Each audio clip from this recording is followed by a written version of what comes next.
आज हम बात करने वाले हैं महत्तम समापवर्तक के बारे में। आज हम पढ़ेंगे महत्तम समापवर्तक। इसको अंग्रेजी में क्या बोलेंगे? इसको अंग्रेजी में बोलेंगे हाईएस्ट कॉमन फैक्टर, और इसे शॉर्ट में क्या कहेंगे? HCF। HCF या मासा, हिंदी में मासा बोलेंगे महत्तम समापवर्तक, और अंग्रेजी में कहेंगे HCF या हाईएस्ट कॉमन फैक्टर। चलिए हम देख लेते हैं HCF होता क्या है, ध्यान रखिएगा। और इसके पहले मैंने आपको लासा निकालना समझा दिया है, परिभाषा आपको बता दी है, और क्या विधियां होती हैं, किन किन विधियों से आप निकाल सकते हैं, उनकी भी हम चर्चा कर चुके हैं। अगर आपने पिछला वीडियो नहीं देखा है तो ज़रूर देखिएगा, उसका लिंक नीचे डिस्क्रिप्शन में मिल जाएगा, ज़रूर देखिएगा। हम यहाँ पर देख लेते हैं परिभाषा क्या हो जाएगी। महत्तम समापवर्तक की परिभाषा क्या होगी, ये देख लीजिए आप। वह बड़ी से बड़ी संख्या जो दी गई सभी संख्याओं को पूरी तरह विभाजित कर दे, मासा कहलाती है। यानी एक ऐसा गुणनखंड जो दी गई संख्याओं की सबसे बड़ी संख्या होगी वो, और सबसे बड़ी बात है कि विभाजित कर दे यानी काट दे। तो चलिए हम इसको अभी आगे जब समझाएंगे तो और उसे आप अच्छे से समझ पाएंगे। मासा ज्ञात करने की विधियां हम देख लेते हैं। क्या विधियां, यानी मासा ज्ञात करने की विधियां क्या हो जाएंगी, ये आपको बताना है। तो दो विधियां हैं, कौन कौन सी? गुणनखंड विधि और क्या है? भाग विधि। इन दोनों विधियों के माध्यम से हम देख लेते हैं किस तरह से लगा सकते हैं आप मासा। पूरा वीडियो देखिएगा ताकि कोई कन्फ्यूजन ना रहे, और मासा से संबंधित जो भी सवाल होंगे उन्हें आप करिएगा। आपकी बुक में जो भी प्रश्न दिए गए हैं मासा से संबंधित, उनको आप कर ले जाएंगे बिल्कुल आसानी से। कोई भी परेशानी, कोई भी दिक्कत आपको नहीं होगी। जो प्रश्न आपको लग रहे हैं कठिन हैं, वो आपको अभी आसान लगने लगेंगे जब आप प्रश्नों को समझ पाएंगे। चलिए हम देख लेते हैं। यहाँ पर एक संख्या दी गई है 15 और 35। यहाँ पर 15 और 35 संख्या दी गई है, इसका मासा ज्ञात करना है। क्या ज्ञात करना है? मासा ज्ञात करना है। पहले हम क्या करेंगे? गुणनखंड विधि से मासा निकालेंगे। यहाँ पर हम लिख लेते हैं, यहाँ पर क्या हो जाएगा? गुणनखंड विधि से हम इधर देखेंगे, अभाज्य गुणनखंड विधि से, ठीक है। तो यहाँ पर हम अभाज्य गुणनखंड विधि कर लेते हैं। तो यहाँ पर हम क्या करेंगे? 15, ठीक है, और यहाँ पर लिख लेंगे 35। और एक बात मैं आपको बताना चाहूँगा, इनको मैंने बता रखा है अभाज्य गुणनखंड आप कैसे करेंगे, ये मैंने डिटेल में अलग वीडियो बनाया है। अगर वो आपने नहीं देखा है तो ज़रूर देखिएगा, उसका भी लिंक मैं नीचे डिस्क्रिप्शन में दे दूँगा। बाकी आप प्लेलिस्ट देख लीजिएगा, बेसिक मैथ के नाम से आपको प्लेलिस्ट मिल जाएगी। शुरुआत से मैंने वहाँ पर बहुत सारे वीडियो क्लासेज अपलोड किए हैं, उनको आप देखिएगा, आपको कोई भी कन्फ्यूजन नहीं रह जाएगा। मैथ विषय जो आपको कठिन लग रहा है वो आपको आसान लगने लगेगा।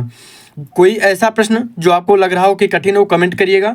बाकी आप टेलीग्राम से जुड़ सकते हैं, उसमें आप मैसेज भी कर सकते हैं। इंस्टाग्राम से भी हमसे जुड़ सकते हैं, वहाँ पर भी आप कमेंट कर दीजिएगा। हम आपके जो भी प्रश्न होंगे जो आपको कठिन लग रहे हैं वो आप कमेंट कर दीजिएगा, भेज दीजिएगा हमको, उन पर हम आपको अलग से वीडियो बनाकर बता देंगे कि वो सवाल आप कैसे करेंगे। यानी आप किसी भी तरह से कन्फ्यूजन की स्थिति में नहीं रहेंगे, ठीक है। तो पहले हम ये देख लेते हैं। चलिए हम फिर से आपको गुणनखंड करना बता देते हैं। जैसे हमको 15 का गुणनखंड करना है तो क्या करेंगे? पहले 2 से काटेंगे। तो यहाँ पर क्या है? 15 है ना, और 2 से काटेंगे तो ये नहीं कटेगा। क्यों नहीं कटेगा? क्योंकि ये एक विषम संख्या है। और तो हम क्या करेंगे? यहाँ पर 3 से काटेंगे तो ये 5 बार में कट जाएगा। 3 5 15। ये भाग करेंगे, भाग करके देख लीजिएगा, 5 बार में भागफल आएगा, वही नीचे लिखा है। अब 5 बार में 1 आ जाएगा, ठीक है। यानी क्या हो जाएगा? 3 गुणे 5। चाहे तो शुरुआत में कभी कभी 1 भी लिखा रहता तो वो नहीं लिखा जाता है, क्योंकि 1 से कोई प्रभाव नहीं पड़ता है। तो हम 1 जो होता है वो मासा में कभी कभी उपयोग किया जाता है। जब कोई मासा में ना आ रही हो संख्या, तब वहाँ पर 1 ले लिया जाता है, तो वो मासा हो जाता है। तो यहाँ पर हम 1 नहीं लिखेंगे। आगे देख लेते हैं। अब 35 का निकालेंगे। जब हम 35 का निकालेंगे तो ये भी विषम संख्या है, तो 3 से ही काटेंगे। तो 3 से काटेंगे तो ये नहीं कटेगा। क्यों? क्योंकि 3 और 5 जोड़ेंगे तो 8 आएगा, और इन संख्याओं का जोड़ अगर 3 से कटेगा तो ये संख्या भी 3 से कट जाएगी। तो हम क्या करेंगे? इसको 5 से काटेंगे। और 5 से काटने का नियम ये होता है कि उस संख्या के अंत में 5 या 0 आता है तो वो संख्या 5 से 100% कट ही जाएगी, यानी 100% वो संख्या 5 से कटेगी। ठीक है, तो हम क्या करते हैं, 5 से काटेंगे तो 7 आएगा। कैसे, 5 7 35 हो जाएगा, और 7 से काटेंगे तो 1 आ जाएगा, यानी इसके गुणनखंड क्या हो जाएंगे, 5 × 7। अब हमको यहाँ पर क्या करना है, अभाज्य गुणनखंड विधि में ये नियम होता है कि हम पहले गुणनखंड कर लेते हैं। हमने गुणनखंड कर लिया, ठीक है। अब इन गुणनखंडों में जो उभयनिष्ठ हो, यानी जो कॉमन हो, दोनों में हो, तो वही हमारा मासा होता है। 3 यहाँ नहीं है ना नीचे, तो इसको हम छोड़ देते हैं। यहाँ 5 है, यहाँ भी 5 है, तो यहाँ पर क्या हो जाएगा, 5 हो जाएगा। यहाँ पर आगे कोई संख्या नहीं, यहाँ 7 है, क्योंकि ऊपर नहीं, तो इसको भी हम छोड़ देंगे। तो हमारा जो मासा आएगा, यानी HCF आएगा, वो क्या आएगा, 5 आ जाएगा। ठीक है, क्लियर है, कोई दिक्कत नहीं होगी आपको। अब हम इसको निकाल लेते हैं भाग विधि से। किससे, भाग विधि से। इसी सवाल को हम करके दिखा दे रहे हैं। बाकी आपके मन में कोई भी कमेंट है तो ज़रूर करिएगा, और सब्सक्राइब जरूर करिएगा। आपको मैथ विषय बिल्कुल आने लगेगा। गणित विषय में आपको जो लग रहा होगा कि कठिन है, बिल्कुल कठिन नहीं है। हमारे साथ जुड़िए, कमेंट करिए, वीडियोज़ को देखिएगा, पूरा वीडियो देखिए, आपको सब कुछ आसान लगने लगेगा।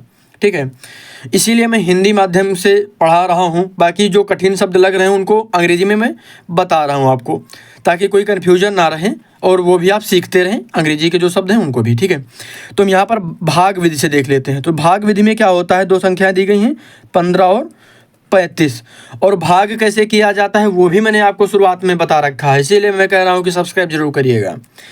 तो यहाँ पर जो छोटी संख्या होती है उसको हम भाजक बनाते हैं, और बड़ी संख्या को भाज्य बना देते हैं। तो यहाँ पर भाजक क्या बनाएंगे, 15, और भाग करेंगे किसको, 35 को। भाज्य हो जाएगा 35। अब ये 2 बार में कट जाएगा, 2 बार में जाएगा तो 30 आएगा। यहाँ पे 5 बचेगा शेषफल। ठीक है, शेषफल बच गया 5। अब 15 जो पहले भाजक था, अब हम उसको भाज्य बना देंगे। क्या बना देंगे, भाज्य। अब ये प्रक्रिया हमको तब तक करनी जब तक शेषफल 0 ना आ जाए। तो यहाँ पर 5 से काटेंगे तो 3 बार में 15 आ जाएगा ना, पूरा कट गया कि नहीं कट गया, शेषफल 0 आ गया। और जो अंतिम भाजक होता है वही हमारा मासा हो जाएगा। अंतिम भाजक क्या है, यहाँ पर अंतिम भाजक है 5, तो यही हमारा मासा हो जाएगा। अब यहाँ पर मैं एक बात और आपको बताना चाहूँगा, किसी भी विधि से आप निकालिए, जैसे यहाँ पे 15 और 35 का हमने लासा निकाला, पहले मासा निकाला गुणनखंड विधि से तो भी मासा 5 आया, भाग विधि से निकाला तो भी मासा 5 ही आया। यानी अगर विधियाँ आप बदल कर भी करते हैं तो उत्तर हमारा वही आएगा, उत्तर पर कोई प्रभाव नहीं पड़ेगा। अभी अगर 15 और 35 का हम लासा निकालते, चाहे वो गुणनखंड विधि से निकालते या फिर भाग विधि से, तो भी उत्तर वही आता, यानी दोनों में उत्तर सेम आएगा, इसमें कोई भी कन्फ्यूजन नहीं रहेगा। ठीक है, उम्मीद करता हूँ ये वीडियो आपको अच्छा लगा होगा। अच्छा लगा हो तो लाइक ज़रूर करिएगा, और एक कमेंट ज़रूर छोड़िएगा। कमेंट करिएगा, कमेंट में जाइए, लिखिए वीडियो आपको कैसे लग रहे हैं।